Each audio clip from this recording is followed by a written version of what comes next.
నేను నా చేతిలో నుంచి డబ్బు లాక్కెళ్ళింది నువ్వేనా?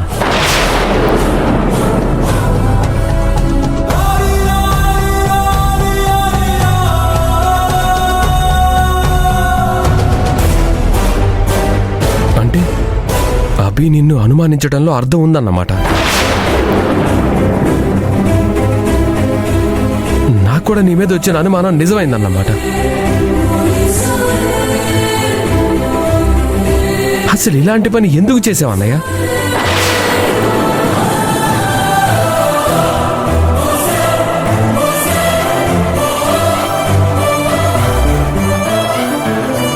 రాజీవ్ బావా, నన్నే మోసం చేయాలనుకున్నావు కదా, నాకే వెన్నుపోటు పొడవాలనుకున్నావు కదా.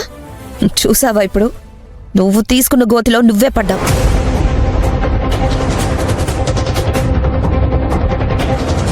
నాకు ఎక్కు పెట్టిన కత్తిని నీ గుండెల్లో నువ్వే గుచ్చుకున్నావు. నువ్వేదో పెద్ద విజయం సాధించాను అనుకుంటున్నావా? లేదు. మేము కాకపోతే రేపు ఇంకొకడు నీ నెత్తి మీదకెక్కి తాండవం ఆడతాడు. నిన్ను పాతాడానికి తొక్కి పారేస్తాడు. బావా, ఎందుకు ఇలా పగటి కలలు కంటున్నావు? నువ్వు ఆల్రెడీ కలలు కన్నావు. ఏమయ్యాయి? ఆ కలలన్నీ కళ్ళలైపోయాయి. నా కాలి గోటిని కూడా తాకలేక నాశనమైపోయాయి. ఇంకా నన్నేదో చేయగలనని భ్రమపడుతున్నట్టున్నా. నువ్వు పోయి ఈ కనిష్కతో పెట్టుకున్నావు. అందుకే ఇంత దారుణంగా దొరికిపోయా.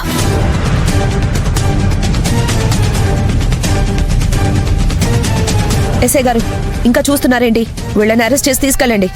ఇన్ని రోజులు మీరు జనాలతో ఆడుకున్నారు, ఇప్పుడు మేము మీతో ఆడుకుంటాం. కానిస్టేబుల్స్ తీసుకెళ్ళండి, ఫాస్ట్ ఫాస్ట్ తీసుకురండి.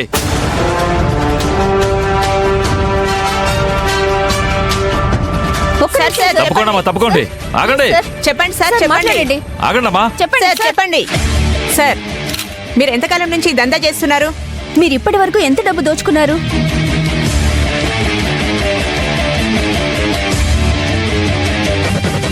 చెప్పండి సార్, ఎప్పటి నుంచి ఈ దందా చేస్తున్నారు? మీరేనా? మీతో పాటు బడాబాబు కొడుకులు కూడా ఉన్నారా? చెప్పండి సార్, చెప్పండి, ప్లీజ్ చెప్పండి సార్. చెప్పండి సార్, మీరు ఎప్పటి నుంచి దందా చేస్తున్నారు?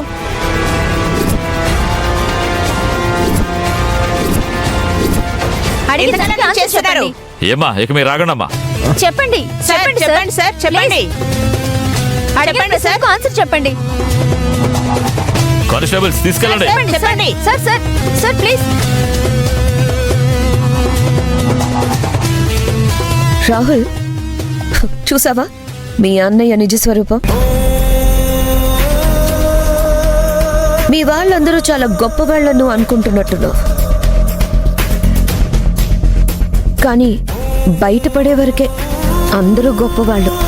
ఒక్కసారి బయటపడ్డాక వాళ్ళ నిజ స్వరూపం ఏంటో ప్రపంచానికి తెలుస్తుంది.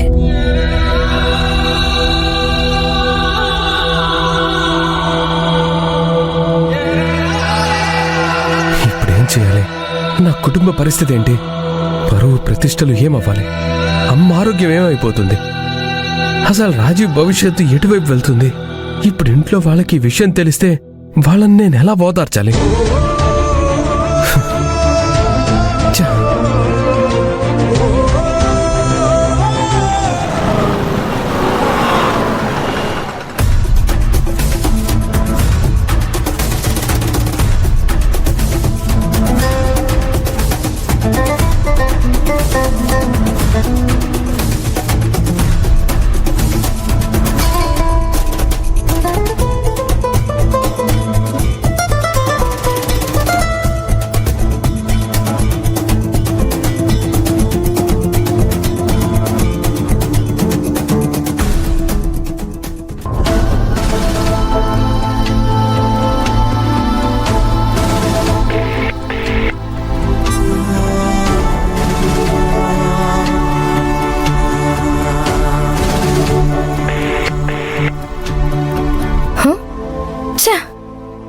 రాజీవ్ ఏంటి ఇన్నిసార్లు కాల్ చేసినా లిఫ్ట్ చేయట్లేదు?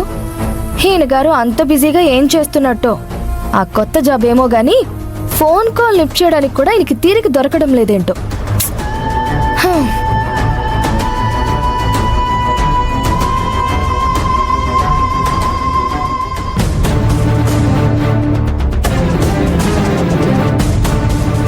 మావి గారు, ఆ? ఏంటమ్మా? రాజు మీకేమైనా కాల్ చేశాడా? రాజీవ్ నాకేం ఫోన్ చేయలేదమ్మా. ఎందుకు? ఆయనకి ఎన్నిసార్లు కాల్ చేసినా కాల్ లిఫ్ట్ చేయడం లేదు మావయ్య గారు. మీరేమైనా మాట్లాడారేమోనని.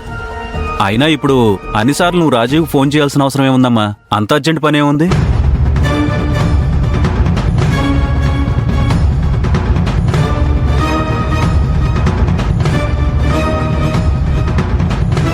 అమ్ముకి సంక్రాంతికి హాలిడేస్ ఇచ్చారంట మావయ్య గారు. స్కూల్ వాళ్ళు కాల్ చేశారు. రేపు వెళ్ళి అమ్ముని తీసుకురావాలి. దాని గురించి చెప్దామని కాల్ చేస్తూ ఉంటే తను కాల్ లిఫ్ట్ చేయడం లేదు. ఇందులో కంగారు పడ్డానికి ఏముందమ్మా?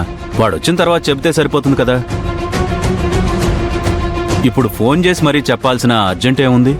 అర్జెన్సీ లేకపోవచ్చు మావయ్య గారు, కానీ ఎన్నిసార్లు కాల్ చేస్తే ఎందుకు చేసిందా అని తిరిగి కాల్ చేయాలి కదా. అది కూడా నిజమే అనుకో. ఒకవేళ బిజీగా ఉన్నాడేమోనమ్మా. ఏం బిజీయో ఏమో, ఈ కొత్త ఉద్యోగంలో జాయిన్ అయిన తర్వాత మనిషిలో చాలా మార్పు వచ్చింది. మార్పు అంటే ఎలాంటి మార్పు అమ్మా? ఇదిగో ఇలాగే కాల్ చేస్తే లిఫ్ట్ చేయడం లేదు. ఒకవేళ లిఫ్ట్ చేసినా ఏదో పనిలో ఉన్నానని కంగారు పడుతూ ఉంటారు. ఏం పని అంటే అది నీకు చెప్పేది కాదులే అని కొట్టి పారేస్తున్నారు.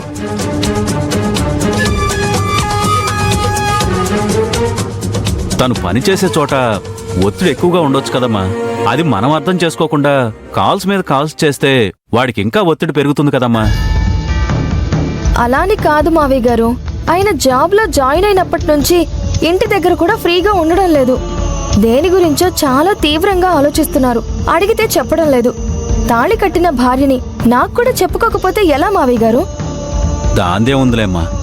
ఈ ఇంటికి వచ్చినప్పటి నుంచి అందరి ఆలోచన ఒకటే.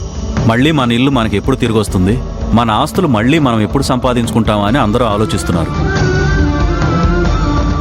రాజీవ్, రాహుల్, శ్రీకర్ అయితే ఇంకా తీవ్రంగా ఆలోచిస్తున్నారు. దాని గురించి అయి ఉంటుందిలే. అదేం లేదు మావయ్య గారు. దాని గురించి అయితే ఖచ్చితంగా నాతో పంచుకుంటారు. అది కాకుండా ఇంకేదో ఆలోచిస్తున్నారు అనిపిస్తుంది. పిలిస్తే పలకరు, ఎప్పుడూ పరధ్యానంగా ఉంటారు. ఆయన వరసేంటో నాకు అస్సలు అర్థం కావడం లేదు. అమ్మా లలిత, నువ్వు అనవసరంగా ఈ విషయం గురించి ఎక్కువ ఆలోచిస్తున్నావేమో అనిపిస్తుంది. సరే, వాడొచ్చాక ఈ విషయం గురించి నేను కూడా అడుగుతానులే.